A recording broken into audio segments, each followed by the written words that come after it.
Assalamualaikum warahmatullahi wabarakatuh.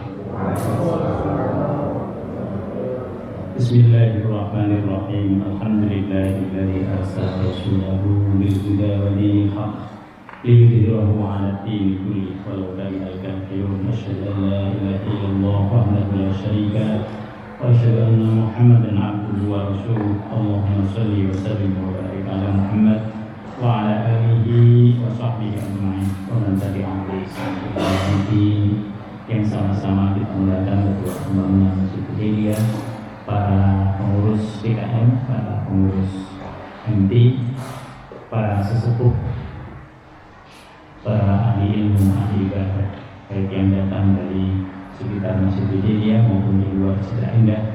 Semoga Allah Subhanahu wa Ta'ala menjadikan kehadiran kita sebagai wasilah bagi kemudahan kita di dalam berbuat kebaikan-kebaikan yang lain. Semoga juga Allah Subhanahu wa Ta'ala menjauhkan kita dari berbagai musibah dan juga bahaya, dan Allah Subhanahu wa Ta'ala memenuhi hajat dan doa kita semua. Amin ya rabbal alamin. Pagi ini insyaallah kita akan lanjutkan kajian surah Al-A'raf ayat 157. Surah Al-A'raf 157.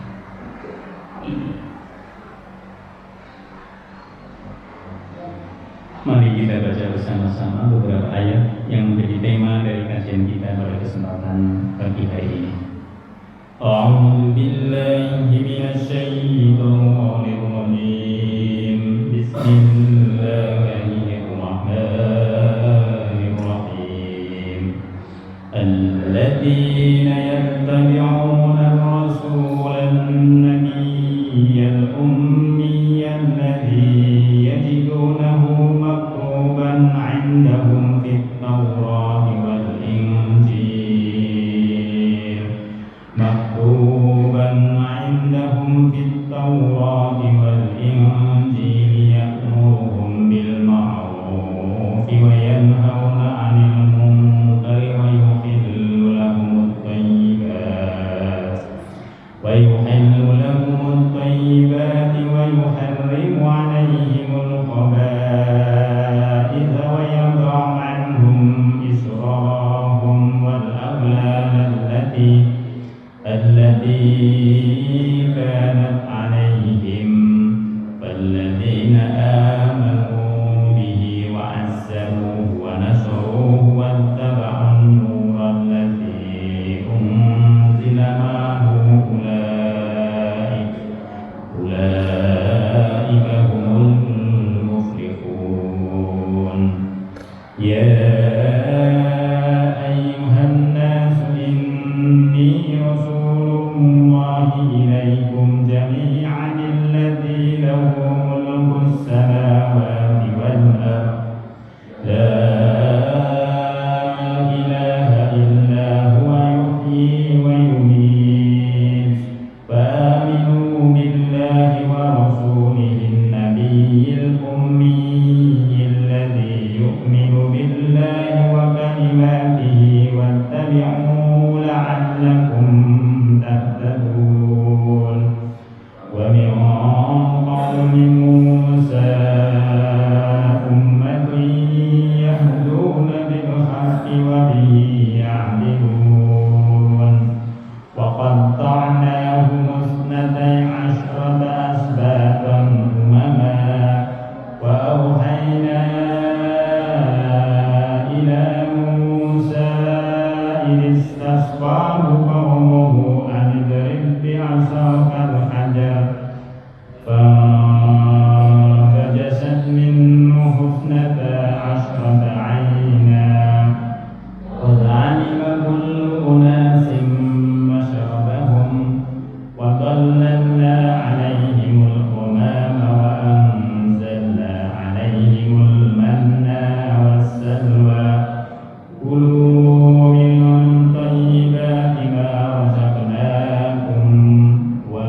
alladzina yattabi'una ar-rasula,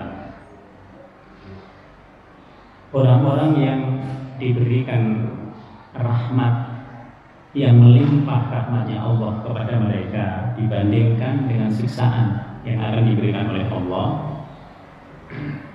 Yang pertama di ayat sebelumnya adalah yang bertakwa, kemudian melaksanakan zakat, dan yang berikutnya adalah orang-orang yang beriman kepada tanda-tanda kebesaran Allah Subhanahu wa Ta'ala. Jadi kelompok yang pertama itu ada pada ayat 156. Allah punya azab, Allah punya siksaan, tetapi rahmatnya jauh lebih besar daripada siksaannya itu. Diberikan kepada mereka yang bertakwa, yang pertama. Yang kedua, alladzina yattabi'una ar-rasulan nabiyyal ummiyya. Diberikan juga rahmat itu oleh Allah kepada orang-orang yang mengikuti seorang rasul dan juga seorang nabi. Bedanya rasul dengan nabi apa, Ibu? Kalau seorang nabi itu dia tidak membawa syariat. Syariatnya mengikuti kepada rasulnya. Misalnya ada Nabi Lut, nanti ngikut kepada syariat Rasul, syariat Nabi Ibrahim alaihissalam. Nabi Ismail mengikut kepada syariat bapaknya, Nabi Ibrahim. Nabi-nabi setelah Nabi Musa alaihissalam mengikuti kepada Nabi Musa. Tapi Nabi Muhammad disebut sekaligus sebagai Nabi dan juga sebagai Rasul. Di beliau memiliki syariat yang khusus, yang syariat ini sebenarnya merupakan kumpulan dari semua syariat yang diberikan oleh Allah kepada Rasul-Rasul sebelumnya. Jadi orang-orang yang diberikan rahmat oleh Allah yang melimpah, itu yang kedua adalah orang-orang yang mengikuti Nabi Muhammad SAW. Ciri dari Nabi ini apa? Ciri dari Rasul yang bernama Muhammad ini apa? An-Nabiyyal Ummiyah, yaitu seorang Nabi yang ummi. Ummi itu artinya tidak pandai baca tulis. Karena memang nanti dia akan dilahirkan dalam sebuah masyarakat yang masyarakatnya itu tidak pandai baca tulis. Jadi orang Arab itu tidak pandai baca tulis pada saat Nabi Muhammad dilahirkan. Untuk apa Nabi ini dilahirkan dalam masyarakat yang tidak pandai baca tulis? Supaya menjadi bukti bahwa Al-Quran itu tidak ditulis oleh Nabi, oleh beliau. Kalau beliau pandai baca, pandai tulis, misalnya sebelumnya beliau sudah ahli Taurat, sudah ahli Injil, maka orang akan mengatakan ini ditulis oleh Muhammad sendiri karena dia sudah pintar, dia sudah tahu Alkitab. Padahal tidak. Nabi ini tidak mengerti apa-apa sebelumnya. Tidak ada yang mengajari kepada dia Alkitab, tidak ada. Kenapa tidak ada? Karena bapaknya sudah diwafatkan oleh Allah Subhanahu wa Ta'ala sebelum dia lahir. Karena ibunya, nanti katakan ibunya yang mengajari. Ibunya sudah diwafatkan oleh Allah Subhanahu wa Ta'ala pada umur dia 6 bulan. Jadi Allah memutus semua hubungan yang berkaitan dengan siapa yang akan mengajari dia nanti Al-Quran. Pengajaran kepada Rasulullah SAW itu langsung diberikan oleh Allah melalui malaikat Jibril. Jadi Allah yang mengajari melalui malaikat Jibril. Sama dengan kita ini mendapatkan pengetahuan tentang Al-Quran dari Nabi Muhammad, tapi sudah melalui banyak tangan, melalui sahabat, melalui tabi'in, melalui para ulama sampai kepada kita. Aslinya itu diajari oleh Nabi, tapi sudah melalui banyak tangan. Sama dengan ketika Allah mengajari Nabi Muhammad, Allah nggak langsung mengajari, tapi Allah melalui perantara. Perantaranya itu adalah malaikat Jibril. Maka kata ummi di sini disebut dia tidak pandai baca tulis, karena memang masyarakat pada saat itu tidak ahli dalam baca, tidak ahli dalam tulis. Alladzi yajidunahu maktuban indahum fit Taurati wal Injil. Yang nabi yang satu ini sudah ditulis, sudah tertulis. Jadi namanya sudah disebut di dalam Taurat, juga di dalam Injil. Jadi dalam Taurat itu sudah disebut bahwa nanti setelah Nabi Musa alaihissalam dalam perjanjian lama itu sudah disebut. Dalam kitab Ulangan yang ke-18 sudah dinyatakan di situ bahwa nanti ada seorang nabi akan kubangkitkan bagi mereka dari antara saudara mereka seperti engkau, seperti Nabi Musa alaihissalam. Aku akan menaruh firmanku dalam mulutnya, dan ia akan mengatakan kepada mereka segala yang kuperintahkan kepadanya. Orang yang tidak mendengarkan segala firmanku yang akan aku ucapkan oleh nabi itu, demi namaku darinya akan kutuntut pertanggungjawaban. Ini yang termaktub di dalam kitab perjanjian lama. Jadi Muhammad itu sudah disebut nanti namanya di Injil juga. Akan datang nanti setelah Nabi Isa namanya Ahmad. Bahkan disebut nanti dia akan berada di satu lembah. Yang lembah itu di sekelilingnya banyak sekali pohon-pohon kurma. Maka orang-orang Nasrani setelah Nabi Isa alaihissalam itu sudah menyambut kedatangan Nabi ini di Madinah. Mereka sudah mengira-ngira daerahnya ini nggak jauh dari daerah Madinah. Nah, karena mereka mengamalkan apa yang ada di dalam kitabnya ini, bahwa akan turun seorang nabi yang menjadi nabi terakhir dari seluruh rangkaian kenabian. Ciri dari nabi ini, tadi ciri fisiknya adalah an-nabiyil ummiyah, nabi yang nggak bisa baca tulis. Ciri fisiknya, ciri yang non fisiknya apa? Ya'muruhum bil ma'ruf, dia akan memerintahkan kebajikan. Jadi ciri dari nabi ini beserta umatnya nanti dia akan memerintahkan kepada kebajikan. Wa yanhahum 'anil munkar, dia akan melarang kepada mereka untuk melakukan kemungkaran. Dia akan melarang kepada mereka sendiri untuk melakukan kemungkaran. Jadi ciri sampai sekarang. Kemudian yang ketiga, wa yuhillu lahumut thayyibat, dia akan menghalalkan apa yang telah dihalalkan oleh Allah dalam kitabnya, dalam Al-Quran.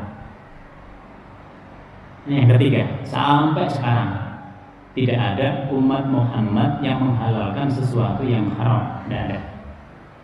Wa yuhillu lahumut thayyibat. Yang keempat, wa yuharrimu 'alaihimul khaba'is, dan dia akan mengharamkan segala sesuatu yang buruk bagi mereka, yang sudah disebutkan oleh Allah di dalam Al-Quran. Ini khusus betul, seperti nabi-nabi sebelumnya juga seperti itu, tapi ditegaskan oleh Allah Subhanahu wa Ta'ala di sini supaya kita bisa menjaga. Umat ini selalu menjauhkan diri dari perbuatan yang buruk, selalu menjauhkan diri dari perbuatan yang buruk. Yang kelima, wa yad'u anhum israhum, yang akan membebaskan mereka dari beban-beban mereka. Jadi Allah menggunakan kalimat hum mereka. Kenapa Allah menggunakan kalimat hum? Ini ayat ini berlaku bagi umatnya Nabi Musa yang nanti hidup bersama Nabi Muhammad atau sesudahnya, atau kepada umatnya Muhammad sendiri. Apa yang disebut dengan wa yadau anhum israhum, mereka akan membebaskan dari beban-beban mereka. Kaum Bani Israel ini punya beban. Kenapa mereka punya beban? Karena dalam beragama mereka sendiri yang minta pada Allah. Contohnya apa? Contohnya dulu Bapak Ibu sekalian, semua makanan, minuman itu halal bagi manusia awal mulanya. Kenapa ada yang diharamkan? Karena mereka sendiri yang minta. Ya Allah, masa semuanya halal gitu. Lalu minta diharamkan. Diharamkanlah oleh Allah Subhanahu wa taala. Ketika diharamkan itu ternyata menyulitkan mereka. Dulu mereka punya minta kepada Allah Subhanahu wa taala supaya dikasih satu hari untuk beribadah khusus kepada Allah. Dikasihlah oleh Allah hari Sabtu, hari Sabat namanya. Sabtu itu disebut oleh mereka hari Sabat. Ternyata hari Sabtu itu ikan-ikan di sungai itu bermunculan dengan sendirinya dia. Sementara di luar hari Sabtu ikannya itu nggak kelihatan. Apa yang terjadi? Mereka keluar setiap hari Sabtu itu ke sungai-sungai tadi, ngambil ikan semuanya, nggak jadi beribadah. Ini beban. Nih, ketika mereka menjalankan ibadah, justru rezeki dunia itu melimpah, coba. Tapi ternyata mereka lebih mengharapkan dunia daripada akhirat. Akhirnya membebani mereka banyak sekali, termasuk mereka itu kalau bertaubat itu harus dengan bunuh diri. Kenapa mereka bertaubat dengan bunuh diri? Karena mereka sudah sering melakukan perbuatan dosa yang berulang kali, sehingga jiwa mereka itu sudah tidak ada artinya. Supaya penyerahan kepada Allah itu total, maka harus dibuktikan dengan mereka harus bunuh diri. Ini beban. Beban ini semuanya nanti dihapus setelah datang Nabi Muhammad SAW. Yang dulunya diharamkan menjadi dihalalkan lagi oleh Allah Subhanahu wa taala. Normal nanti terjadi ketika datang Nabi Muhammad SAW. Maka Nabi Muhammad ini betul-betul memberkahi bagi siapapun, menjadi rahmat bagi siapapun, terkhusus kepada kaum Bani Israel. Wa yadau anhum israhum, sehingga Nabi ini membebaskan mereka dari beban-beban mereka. Yang berikutnya wal aghlal allati kanat alaihim, dan Nabi ini juga membebaskan dari belenggu-belenggu yang mengikat leher mereka, yang membuat mereka menderita. Apa belenggu itu? Mereka misalnya berkaitan dengan kekuasaan di Baitul Maqdis. Jadi Allah itu sudah memberikan mereka tempat di Baitul Maqdis. Di situ nanti disuruh oleh Allah Subhanahu wa taala kalau masuk ke Baitul Maqdis itu harus sujadan, harus menunduk, lalu bersujud, lalu berdoa kepada Allah Subhanahu wa taala. Tapi nanti ternyata tidak dilaksanakan. Mereka diberikan semua kenikmatan, bahkan melebihi umat yang lain. Tapi ternyata mereka ini nanti melakukan keingkaran kepada Allah Subhanahu wa taala. Semua nikmat yang diberikan oleh Allah tidak disyukuri, sehingga mereka nanti keluar dari tempat kelahiran mereka sendiri. Mereka menjadi umat yang tidak mendapatkan tempat, di mana-mana ditolak. Sampai kemudian pada tahun 1940-an kemarin, mereka mulai datang lagi ke Israel. Setelah mereka berpencar-pencar, di tempat manapun mereka tidak diterima. Di tempat manapun mereka tidak diterima. Kenapa mereka tidak diterima? Karena mereka selalu berbuat keonaran, terutama dalam kaitan ekonomi. Jadi orang yang selalu melakukan perbuatan riba adalah kaum Bani Israil. Hidupnya itu selalu bertentangan dengan sistem yang ada. Tapi mereka nanti berhasil menguasai beberapa negara dengan lobby-lobby ekonomi mereka, termasuk Amerika. Nah, inilah yang disebut dengan wal aghlal allati kanat alaihim, sehingga mereka tidak punya tempat. Nah, pada tahun 40 mereka mendirikan nanti negara yang disebut dengan Israel. Nah, ini yang disebut dengan wal aghlal allati kanat alaihim. Kemudian Allah menyatakan falladzina amanu, maka orang-orang yang beriman bihi, kepada Nabi yang satu ini, baik dia adalah umatnya Nabi Muhammad ataupun umat yang keturunannya kaum Bani Israel. Jadi siapapun yang hidup bersamaan atau sesudah Nabi Muhammad, kemudian dia beriman kepada Nabi yang satu ini, wa'azzaruhu, lalu memuliakan Nabi yang satu ini. Kenapa memuliakan? Kita bisa lihat ketika Nabi ini lahir di tempat kelahirannya, tidak semua orang memuliakan. Bahkan tokoh-tokoh Quraisy itu memusuhi Nabi ini, mendustakannya, memeranginya. Bahkan Nabi yang satu ini nanti diusir dari tempat kelahirannya. Maka disebut barang siapa beriman kepada dia lalu memuliakannya, wa'azzaruhu wa nasaruhu, dan menolong dia. Jadi menolong dia itu sama dengan menolong Allah. Sekarang nggak ada lagi dia. Yang harus kita perjuangkan apa? Agama yang dibawa oleh dia, agamanya Allah. Maka menolong agamanya Allah Subhanahu wa taala setelah tidak ada Nabi Muhammad SAW, yang disimbolkan dengan salah satunya adalah masjid. Itu sama dengan menolong Allah. Jadi dalam beriman kepada Nabi Muhammad, kita harus beriman yang pertama. Kita harus memuliakan. Karena beliau sudah tidak ada, kita memuliakan masjid. Karena beliau sudah tidak ada, kita harus menolong masjid. Jadi menolong masjid itu bagaimana caranya? Membantu semua hal yang dibutuhkan oleh masjid itu. Wa nasaruhu itu. Jadi ini tidak berlaku bagi pribadi. Setelah beliau tidak ada, maka yang berlaku bagi keumuman agamanya Allah Subhanahu wa taala. Kenapa tidak berlaku bagi pribadi? Karena pribadinya beliau dengan yang lainnya nanti berbeda. Kalau beliau tidak sama sekali untuk kepentingan pribadi, tapi kalau yang kita bantu ini pribadi tertentu, maka bisa jadi itu lebih mengarah kepada kepentingan pribadi seseorang tersebut. Nah, maka di sini kepada Nabi Muhammad memuliakannya, menolongnya.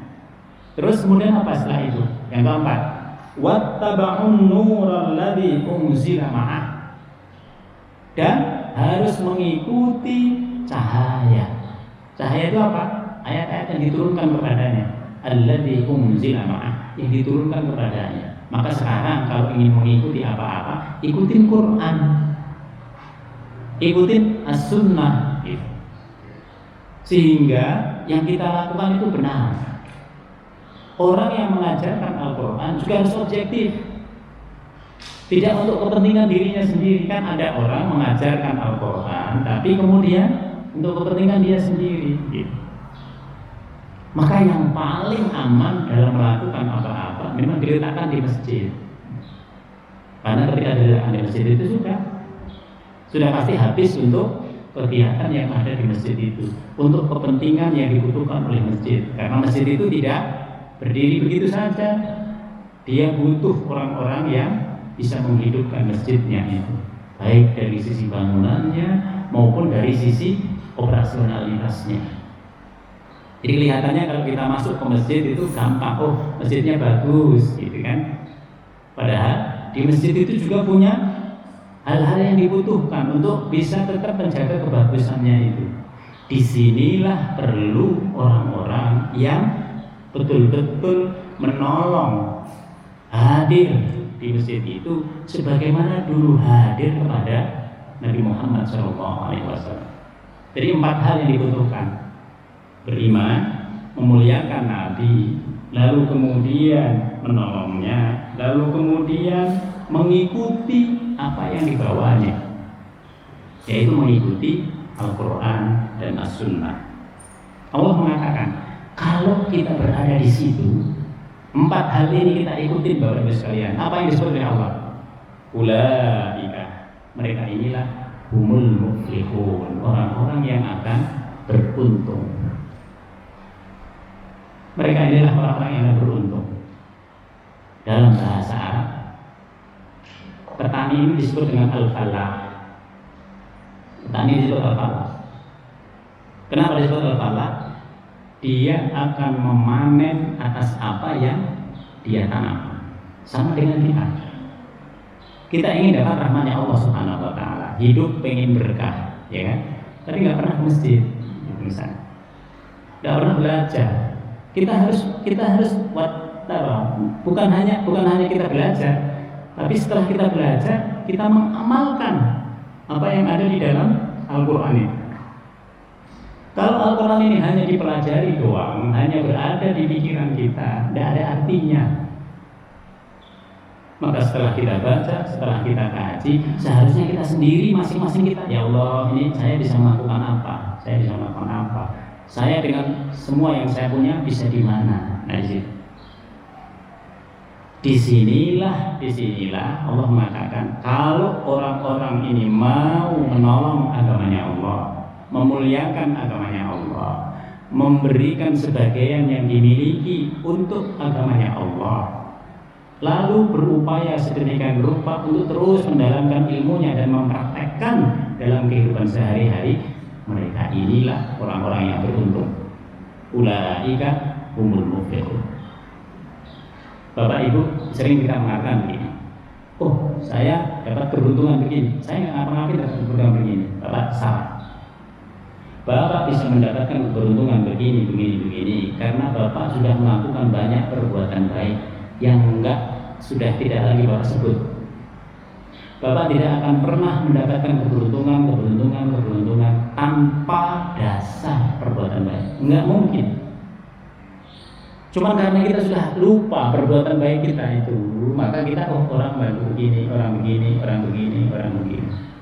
Disitulah yang disebut oleh Allah akan memberikan keberkahan.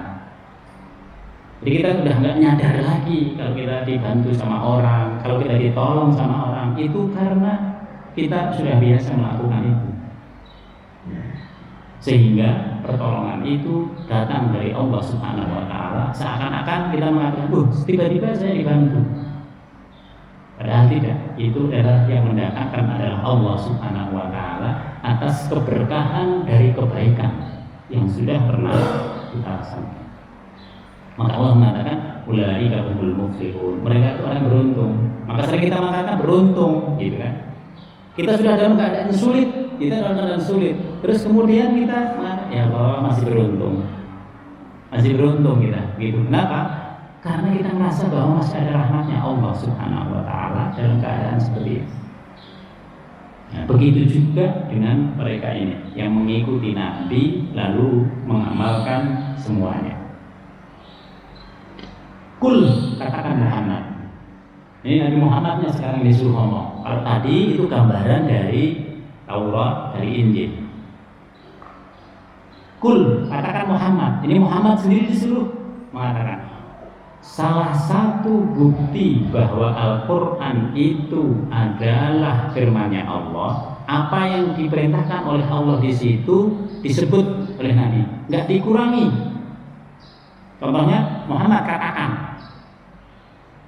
Misalnya saya nyuruh kepada anak saya, katakan ya kepada kawanmu itu jangan lagi datang ke sini. Dia akan mengatakan kepada orang kawannya tadi gimana? Dia akan mengatakan, kamu jangan datang lagi ke sini karena ayahmu ngomong gitu.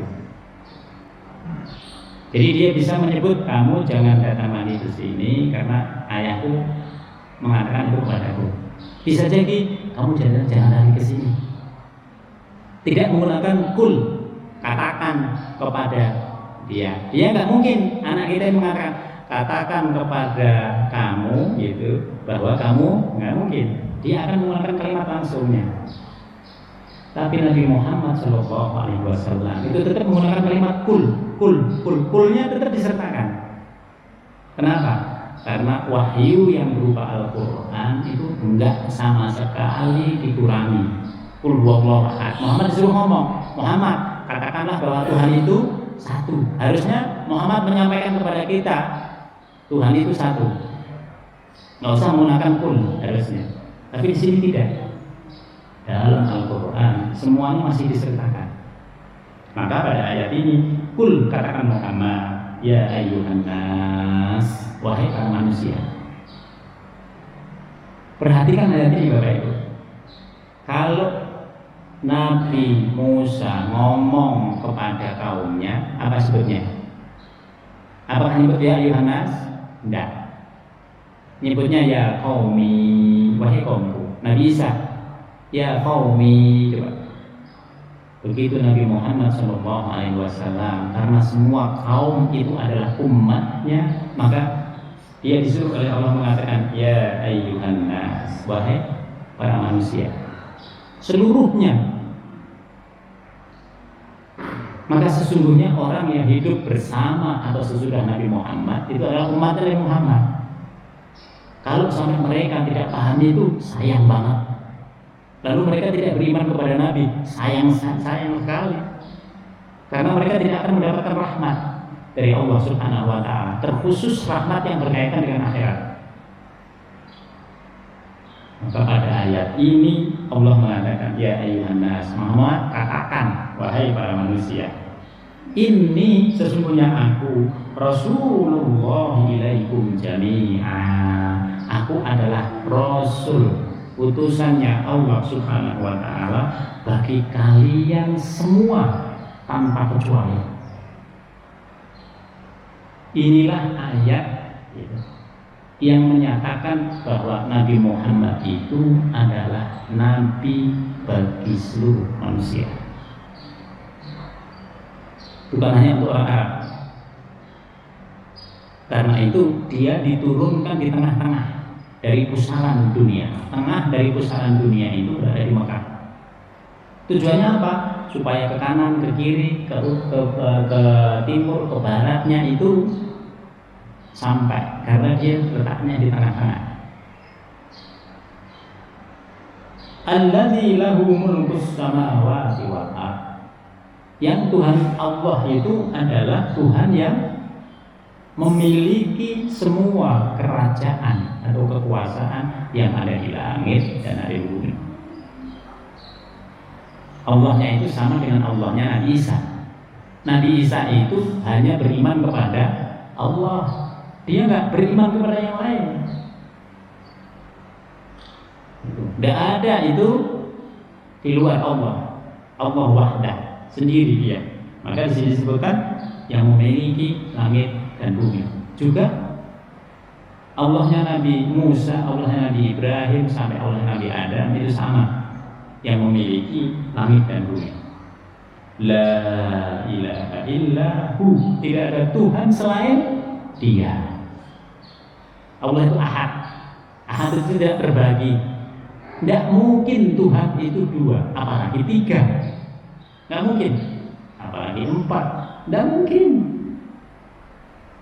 La ilaha illallah. Tidak ada Tuhan selain dirinya. Dalam bahasa Arab, kalimat domir itu lebih utama.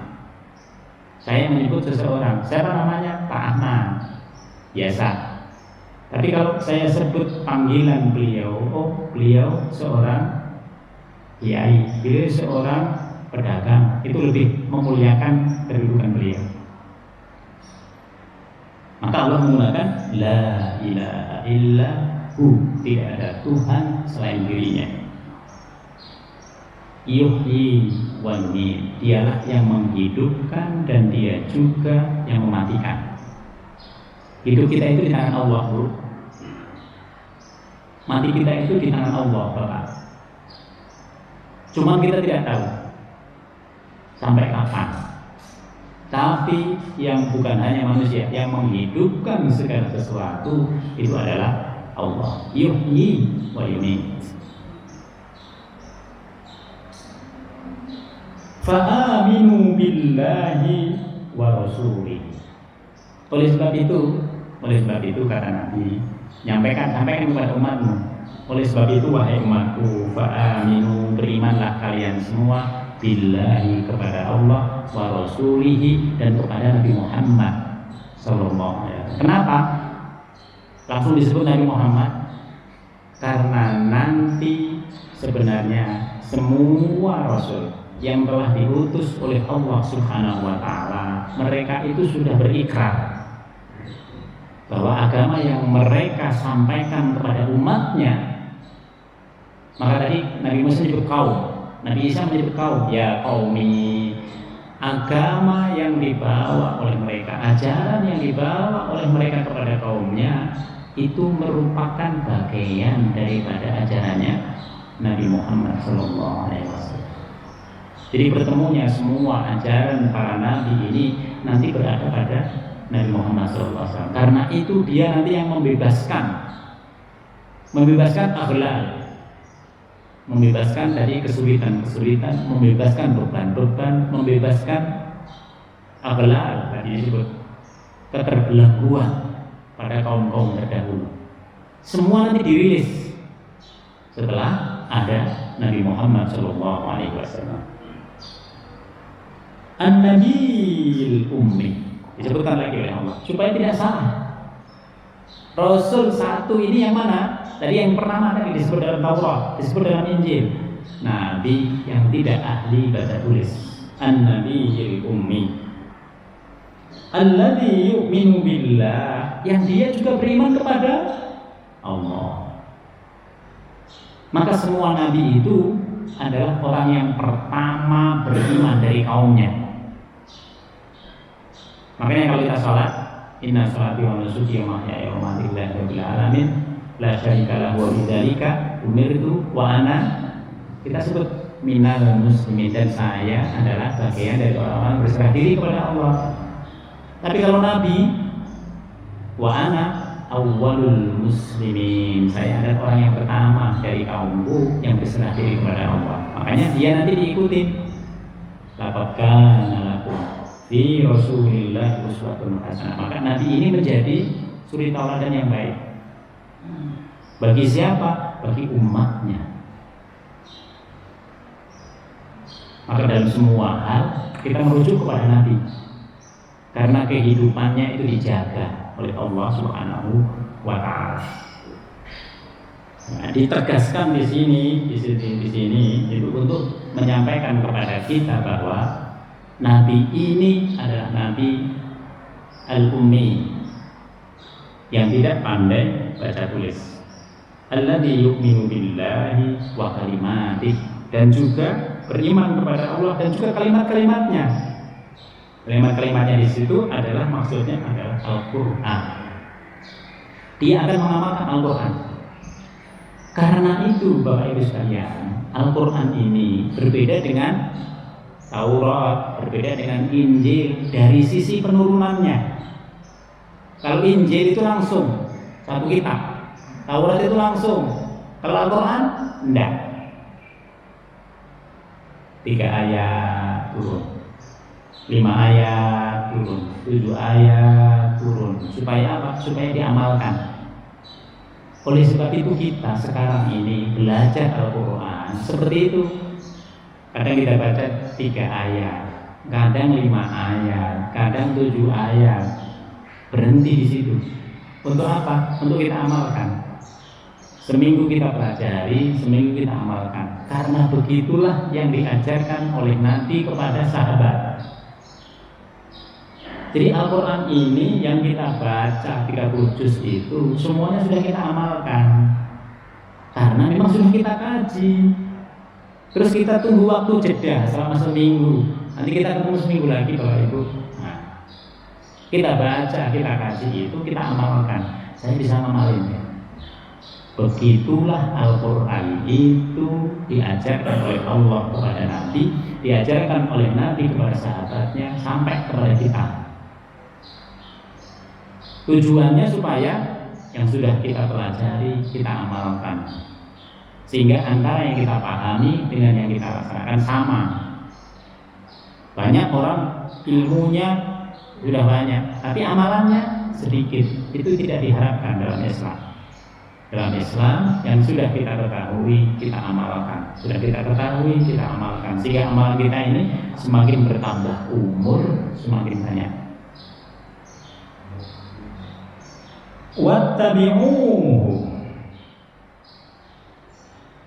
wattabi'uhu kata Nabi, ikutilah dia. Maksudnya amalkan itu Al-Quran. Kalimat Allah itu amalkan, karena itu akan memberkahi kita dalam kehidupan dunia dan akhirat. Tujuannya apa? La'allakum tahtadun, supaya kalian mendapatkan petunjuk. Petunjuk Allah Subhanahu wa taala itu banyak Bapak Ibu sekalian. Kita sudah masuk Islam. Itu disebut oleh Asy'ari itu hidayatul irsyad. Kita sudah masuk Islam. Berarti kita sudah mendapatkan irsyad, petunjuk yang besar. Nanti ada petunjuk yang kecil. Yang kecil banyak. Yang kecil. Apa itu? Hidayatul taufik. Hidayatul taufik itu kesesuaian antara yang kita amalkan dengan yang kita ketahui. Contoh, kita sholat qobliyah dan ba'diyah. Bapak Ibu lihat, kapan Bapak Ibu sholat qobliyah dan ba'diyah? Tidak mungkin sejak kecil, nggak mungkin. Masih anak-anak sudah qobliyah, ba'diyah nggak mungkin. Kapan? Sudah tua. Mungkin sudah dewasa. Kenapa sudah dewasa? Karena ilmunya sudah kita ketahui bahwa ada sholat qobliyah, ada sholat ba'diyah. Tapi untuk melaksanakannya, mana kecil mana mau. Habis sholat, kalau bisa langsung ngacir aja gitu. Maka kalau orang tua habis sholat langsung ngacir, ya sama dengan anak. Tapi bersamaan dengan waktu, oh ternyata ada sholat qobliyah, ada sholat ba'diyah. Terus habis itu kita sholat malam. Ini sholat malam ini kan kelihatannya sederhana, mudah diucap. Tapi untuk bangun malam itu berat. Maka semua orang yang melakukan perbuatan baik, di situ ada petunjuknya Allah. Hati kita longgar untuk melakukan perbaikan, ada petunjuknya Allah. Kita mau berbagi, ada petunjuknya Allah. Kita mau semuanya. Semua perbuatan baik inilah yang disebut petunjuk dari Allah Subhanahu wa taala. Termasuk hal-hal yang kecil. Dulu kita kepada anak-anak kita begini, sekarang lebih baik. Dulu kita kepada pasangan kita begini, sekarang lebih baik. Dulu kita kepada tetangga begini, sekarang lebih baik. Semuanya itu adalah petunjuk dari Allah Subhanahu wa taala. Maka di sini dikatakan la'allakum tahtadun, supaya kalian terus mendapatkan petunjuk dari Allah Subhanahu wa taala. Lalu kemudian wa min qaumi Musa. Nanti kita sebagai umat Muhammad melakukan ini semuanya. Melakukan semua yang disebut dalam ayat 158. Kita terus, kenapa kita belajar? Kenapa kita kumpul di sini? Supaya dapat petunjuk. Oh, supaya hati kita terbuka. Terbuka dalam apa? Dalam satu hal kecil aja, dalam hal kecil. Kalau bisa kita laksanakan, berarti petunjuk itu sudah sesuai. Ini yang disebut hidayah taufik. Kita tahu harus banyak bersedekah, misalnya. Tapi kalau untuk langsung bersedekah, tahan dulu. Nah, perlu apa? Perlu kesadaran, perlu hidayah. Itu yang disebut hidayah itu taufik. Nah, kita amalkan semuanya itu. Tapi bagi kaumnya Nabi Musa khusus berbeda. Wa min qaumi Musa, dan dari kaumnya Nabi Musa alaihissalam ummatun, ada sekelompok umat, ada sekelompok atau segolongan orang yahduna bil haq, yang mereka mendapatkan petunjuk dengan kebenaran yang terdapat di dalam Al-Quran ataupun Nabi. Jadi Allah mengatakan wamin, sebagian, lalu sebagian besar yang lain mana? Mereka masih tidak percaya.